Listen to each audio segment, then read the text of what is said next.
آپ نوجوانوں کو کھڑا کر کے پوچھو اسلام کیا ہے، اسے یہ نہیں معلوم، صرف یہ معلوم ہے میاں بھائی میاں بھائی میاں بھائی میاں بھائی میاں بھائی،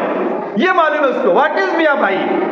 وہ میوزک لگا کے میاں بھائی کا گانا صرف سن سکتا ہے، اس کے آگے اسے نہیں پتا کہ اسلام کیا چیز ہے۔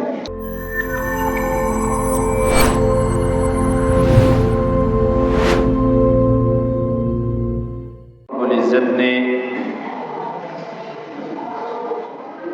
دنیا کی تمام چیزوں کو پیدا کیا، مالک کریم نے رات اور دن بنایا، اللہ رب العالمین نے انسان بنا کر ہمیں پیدا کیا، اور مالک کائنات نے ہر اعتبار سے ہمیں دنیا کی تمام نعمتوں سے نوازا۔ ہم جس چیز کا دنیا میں شکوہ کریں، جس چیز کی بھی ہم شکایت کریں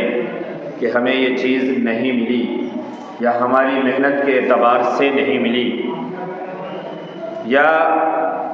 ہم بہت اللہ سے مانگے اور ہمیں نہیں ملی، اور اس طریقے کے جملے کو کہہ کر کے بددل ہونا، یا جس سے دنیا زیادہ ملی ہے اس کو دیکھ کر کے جلنا، ایک تو یہ کہ اس سے جلنا، دوسرے اللہ کے فیصلے سے ناراض ہونا، اللہ کے فیصلے سے ناخوش ہونا کہ ہمیں اللہ نے بڑی محنتیں کی، بڑی کوششیں کی، لیکن اللہ نے ہمیں عطا نہیں فرمایا۔ بڑے غور سے اس بات کو سمجھیں۔ ایک یہ کہ اللہ رب العزت دنیا کے تعلق سے بالکل وضاحت کے ساتھ بیان فرماتے ہیں، فرمایا من کان یرید حرث الآخرۃ نزد لہ فی حرثہ ومن کان یرید حرث الدنیا نؤتہ منہا وما لہ فی الآخرۃ من نصیب۔ یہ کہ اگر تم نے آخرت کو چاہا اور آخرت کے لیے تیاریاں کی، اور آخرت کیسے سنور جائے، کیسے بن جائے، اس کے لیے تم نے دنیا میں جو حلال راستے تھے، جو کوششیں تھیں وہ تم نے کیا، اور وہ کرتے ہوئے تمہاری نظر کے سامنے آخرت رہی، اللہ فرماتے ہیں ہم تمہارے آخرت کے اس اعمال کو، آخرت کی اس کھیتی کو، آخرت کے لیے کیے گئے جمع پونجی کو ہم خوب بڑھائیں گے، اور اس کا بدلہ تمہیں خوب ملے گا۔ نزد لہ فی حرثی، تم نے ایک بیج ڈالا ہے، ہم اس میں خوب پیداوار پھیلائیں گے، ہم اس سے خوب تناور بنائیں گے، خوب سنواریں گے۔ اور اللہ نے قرآن میں بھی یہ بات اچھی طرح سے سمجھا دیا اور بتا دیا کہ جو شخص ایک نیکی لے کر کے آئے گا ہم اسے 10 نیکیوں کا بدلہ عطا فرمائیں گے۔ اللہ نے دوسرے کا فرمایا کہ ہم اسے اور زیادہ عطا فرمائیں گے، اور اس زیادتی کی کوئی حد مقرر نہیں ہے۔ کسی نے 1 کا 70 کہا، کسی نے 70 کا 100 کہا، کسی نے 700 گنا کہا۔ حقیقت یہ ہے کہ اللہ کے خزانے میں کسی کی کمی نہیں ہے، اور اللہ کے دینے کے لیے کسی کے دوسرے کے آرڈر کی ضرورت نہیں ہے۔ اس لیے اللہ جانتا ہے کہ کس کا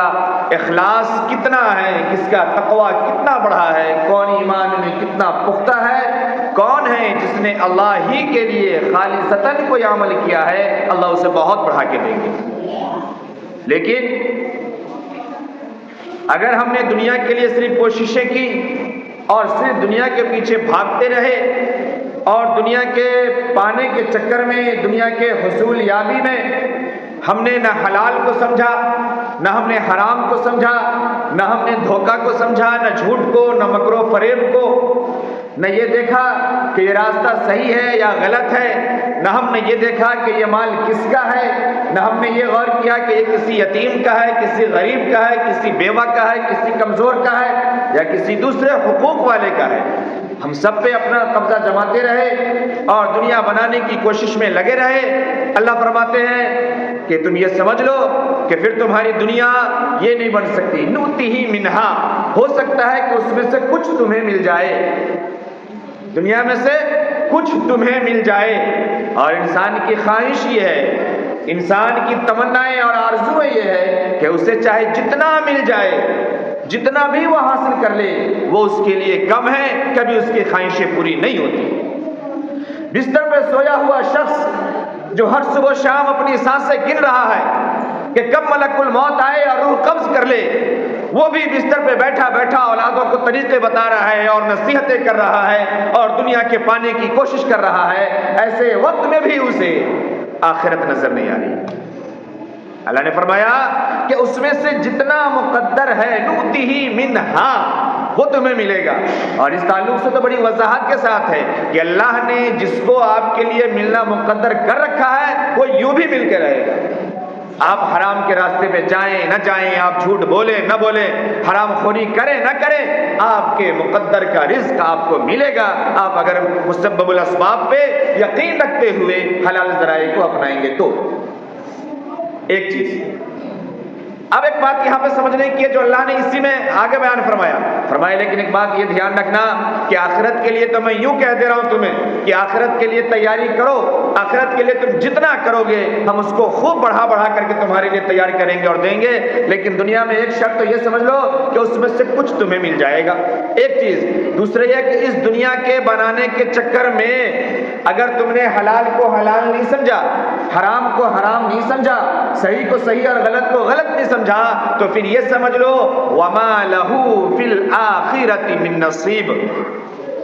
ہو سکتا ہے کہ تم جس کو کامیابی سمجھ رہے ہو، اللہ فرما رہا ہے وہ کچھ ہے، کیونکہ آپ کو یہ بات معلوم ہے کہ پوری دنیا کی قیمت، پوری دنیا کی قدر اللہ رب العزت کی نظر میں ایک مکھی اور مچھر کے پر کے برابر نہیں، پوری دنیا کی قیمت ہے۔ اللہ فرماتا ہے اس میں سے کتنا حاصل کر لو گے، ہو سکتا ہے کہ ایک ملک حاصل کر لو، ہو سکتا ہے کہ بادشاہ زمانہ بن جاؤ، بادشاہ وقت بن جاؤ، لیکن یہ پھر بھی کچھ ہی ہے، کچھ سے زیادہ نہیں ہے۔ لیکن ہاں اگر اس میں اللہ کے احکام سے ہٹ کر کے عمل کیا ہے اور اللہ کے طریقے سے کٹ کر کے کوئی کام کو کرنے کی کوشش کی اور اس طریقے سے اگر تم نے کچھ اپنایا ہے تو پھر کھلا فیصلہ یہ تم سن لو وَمَا لَهُ فِي الْآخِرَةِ مِن نَصِيبٍ، کہ آخرت میں پھر تمہیں کچھ نصیب نہیں ہوگا، آخرت کے لیے تمہارے لیے کچھ نہیں بچے گا، سب یہاں ختم ہو جائے گا، سب برباد ہو جائے گا، سب یہاں دھرا کا دھرا اور پڑا کا پڑا رہ جائے گا اور تمہیں تنے تنہا اس دنیا سے چلے جانا ہے اور پھر وہاں تمام چیزوں کے حساب دینے ہیں۔ تو یہ ہے، تو ایک بات تو یہ دنیا اور آخرت کے تعلق سے ہمیں بڑی وضاحت کے ساتھ سمجھ کے رکھنا چاہیے کہ ہم جو عمل کر رہے ہیں، دنیا میں کمانا، دنیا میں کھانا، دنیا میں پہننا، دنیا کے جو بشری تقاضے ہیں، جو ضروری چیز ہے، اس کو پورا کرنا منع نہیں ہے، لیکن دنیا میں بیجا خواہشات کا آ جانا، بیجا ضروریات کا آ جانا، دوسروں کی نقالی آ جانا، دوسروں کے جیسی زندگی کی فکر آ جانا، یہ آخرت سے کاٹنے والی چیز ہے اور انسان آج اس سے کٹا ہوا۔ آج ایک دشمن آتا ہے ہمارے ہاں، وہ آ کر کے اپنا ایک چیز لانچ کرتا ہے اور ہماری پوری قوم اس کے پیچھے بھاگتی ہے، فلانا برانڈ کا کپڑا بڑا اچھا ہے۔ ایک دشمن آتا ہے، ایک کھانے کی چیز مارکیٹ میں لاتا ہے اور اس میں سلو پوائزن ملا کر کے لاتا ہے اور ہماری پوری قوم اس کے پیچھے بھاگتی ہے اور اس کو کھاتی ہے، فلانی چیز بڑی اچھی ہے چلو وہی کھاتے ہیں۔ اپنی تہذیب کو چھوڑ دیا، اپنی کلچر کو چھوڑ دیا، اپنے تعلیمات کو چھوڑ دیا، اپنے طور و طریق کو چھوڑ دیا، اور میں نے بارہا یہ جملہ کہا ہے کہ وہ قوم تباہ و برباد ہوتی ہے اور پھر ایک وقت آتا ہے کہ صفحہ ہستی سے مٹ جاتی ہے، دنیا اسے تباہ و برباد کر کے سرد خانے میں ڈال دیتی ہے۔ جو قوم اپنے اسلاف اور اپنے اکابر کو بھول جاتی ہے، جو قوم اپنے کلچر کو چھوڑ دے، جو قوم اپنے تعلیمات کو چھوڑ دے، جو قوم اپنے اسلاف اور اکابر کے طریقے پر نہیں ہو، اپنے دینی تعلیمات پر نہیں ہو، اپنے مذہبی شعار پر نہیں ہو، وہ قوم دنیا سے تباہ ہوتی ہے اور ہو کے رہے گی۔ یہ اللہ کا بھی وعدہ ہے، ان یشاء یذھبکم، کہ اگر تم نہیں مانے، اگر تم نہیں سدھرے تو اللہ کو کوئی فرق نہیں پڑتا ہے، اللہ چاہے گا یذھبکم ویأتی بخلق جدید، تمہیں چلتا کر دے گا، تمہارے اوپر دشمنوں کو مسلط کرے گا، تمہاری قتل و غارت گری ہوگی، تم تباہ و برباد ہوگے، تم لٹو گے، تم مرو گے، تم پسو گے، تم کٹو گے اور اس طریقے سے تم ختم ہو جاؤ گے۔ اللہ دوسری قوم کو ہدایت دے گا اور دوسری قوم کو پیدا کرے گا جو اللہ کی بات کو مانے گی۔ آج ہم سروے کر لیں، ہم خاندانی ایمان والے ہیں، خاندانی مسلمان ہیں، وراثت میں ماں باپ کے ذریعے سے ایک مسلمان کے محلے میں اور مسلمان کے گھر میں پیدا ہو گئے، ہمیں ایمان کی تعریف ہی نہیں معلوم کہ ایمان ہوتی کیا چیز ہے۔ آپ نوجوانوں کو کھڑا کر کے پوچھو اسلام کیا ہے، اس سے یہ نہیں معلوم، صرف یہ معلوم ہے میاں بھائی میاں بھائی میاں بھائی میاں بھائی میاں بھائی۔ یہ معلوم ہے اس کو واٹ از میاں بھائی. وہ میوزک لگا کے میاں بھائی کا گانا صرف سن سکتا ہے, اس کے آگے اسے نہیں پتا کہ اسلام کیا چیز ہے.